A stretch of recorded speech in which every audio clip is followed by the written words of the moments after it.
பல்கலைக்கழகத்தில் மாணவி பாலியல் வன்கொடுமை செய்யப்பட்ட வழக்கில் குற்றம் நடந்து 157 நாட்களில் தீர்ப்பு வெளியாகியுள்ளது. வழக்கு கடந்து வந்த பாதை, அரசியல் தலையீடுகள், தீர்ப்பு உள்ளிட்டவை தொடர்பாக இந்த செய்தி தொகுப்பில் பார்க்கலாம். கடந்த 2024ஆம் ஆண்டு டிசம்பர் 23ஆம் தேதி சென்னை அண்ணா பல்கலைக்கழக வளாகத்தில் மாணவி பாலியல் வன்கொடுமை செய்யப்பட்ட சம்பவம் நடந்தது. தொடர்ந்து டிசம்பர் 24ஆம் தேதி பாதிக்கப்பட்ட மாணவி காவல்துறையினரிடம் புகார் அளித்தார். இதையடுத்து கோட்டூர்புரம் அனைத்து மகளிர் காவல்துறையினர் ஞானசேகரனை கைது செய்தனர். அதே நாளில் எதிர்க்கட்சி தலைவர் எடப்பாடி பழனிசாமி உள்ளிட்ட அரசியல் கட்சி தலைவர்கள் கண்டனம் தெரிவித்தனர். டிசம்பர் 26ஆம் தேதி கைது செய்யப்பட்டவரை தவிர வழக்கில் வேறு யாருக்கும் தொடர்பு இல்லை என காவல் ஆணையர் அருண் பேட்டியளித்தார். இதையடுத்து டிசம்பர் 27ஆம் தேதி தேசிய மகளிர் ஆணையம் தானாக முன்வந்து வழக்கு பதிவு செய்தது. அந்த நாளிலேயே தமிழ்நாடு முன்னாள் பாஜக தலைவர் அண்ணாமலை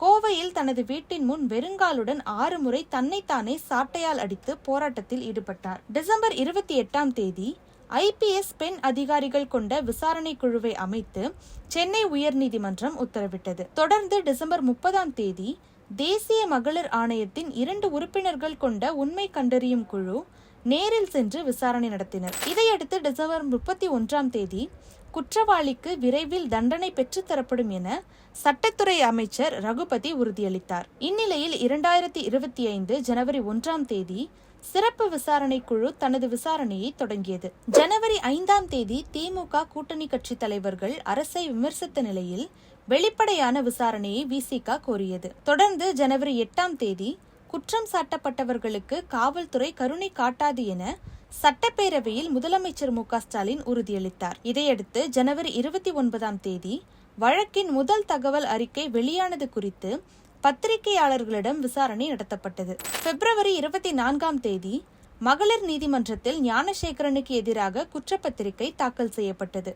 தொடர்ந்து மே 28ஆம் தேதி ஞானசேகரன் குற்றவாளி என மகளிர் நீதிமன்றம் தீர்ப்பளித்தது. இதையடுத்து ஜூன் 2ஆம் தேதி தண்டனை விவரம் அறிவிக்கப்படும் எனவும் கூறப்பட்டது. இதனிடையே சம்பவம் நடந்த அந்த நாளில் ஞானசேகரன் யாரோ ஒருவரிடம் தனது செல்போனில் சார் என கூறி பேசியதாகவும் யார் அந்த சார் எனவும் தெரிவித்து ஒரு புறம் EPS இந்த பிரச்சனையில் பல்வேறு கேள்விகளை எழுப்பியது குறிப்பிடத்தக்கது.